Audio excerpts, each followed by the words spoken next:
There are a lot of ways you can do diversity wrong, but that's more about specific actions, and I talk about that in my book.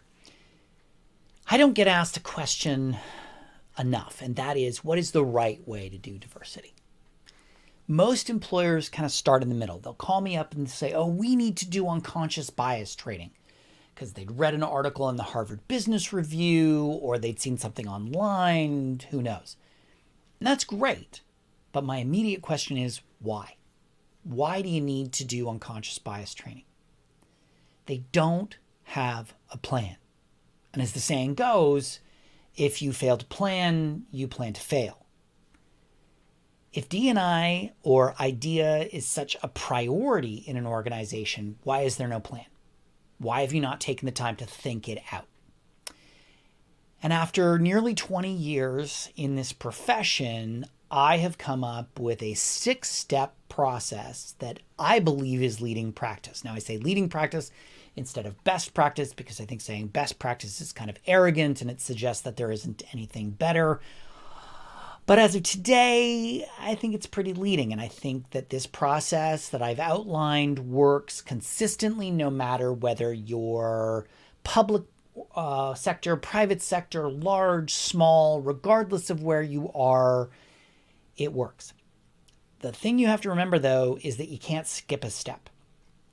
You have to go through the journey. And no matter where you are in your journey today, you can kind of slot yourself in with one of those steps. But if you find that you're already in the middle and you've missed step 1, you need to go back and repeat it. I'm going to go through each steps and show you what I'm talking about. So step 1 is the one that gets missed the most, and that is the business case. People think we're past the business case. We are not. If we were, we wouldn't need to focus on idea at all because we would have equity in society. But consider the number of women CEOs in corporations. There was just a study released that showed that there are more CEOs in the largest corporations in North America named Michael than there are women CEOs. As of today, women make on average about 76 cents on the dollar. That's just women. We have not gotten past the business case. We have so much data that shows us the positive impact that idea can have on our top and bottom line, but we're kind of ignoring it. We stay in that moral imperative of it's the right thing to do, but we have to have a business case. Why does it matter? And that's what your business case answers. It tells you why it's good for your organization. Why does it matter? Why are you spending time on it? Why are you spending money on it? Why is this an imperative for the success of your organization? You have to have a concrete answer. Think of it like your elevator speech. If you had only a few seconds to explain it, you would use your business case as your argument.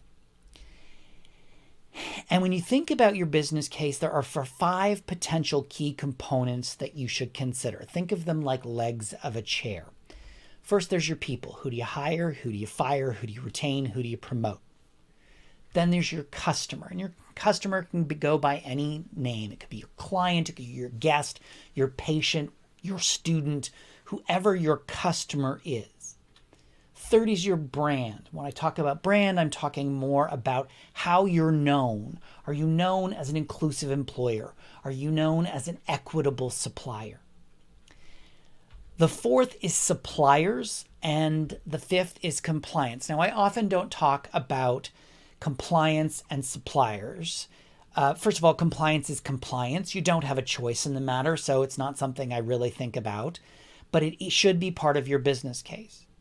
Supplier diversity, however, is a very advanced topic. It's not often seen in organizations, or if it is, frankly, it's not seen done terribly well. So I leave those off the conversation, and I tend to focus on these 3 things: your people, your customers, your brand. When you think about your business case, you need to think about some specific components that you should include. First, definitions. What do these words mean to you? Inclusion, diversity, equity, accessibility. How do you define them? Next is the risks. What is the impact of inaction? What is the potential issue that you face if you do nothing? Conversely, is the reward. What are the potential impacts of action? How are you going to benefit from your work in IDEA, inclusion, diversity, equity, and accessibility? A few keys to success. Keep it simple. People have the attention span of goldfish. If your business case is more than about 1 to 2 pages long, it's too long. I realize that every word is important, but if it's beyond 2 pages, no one is reading it. So keep it simple. Number 2, again, think of it like your elevator speech. You've only got a few seconds to convince someone that they need to keep listening. You don't have to get the whole story through in the first few seconds, but you have to keep their attention. So think of it like an elevator speech. And third, speak your language. It has to speak the language of your organization.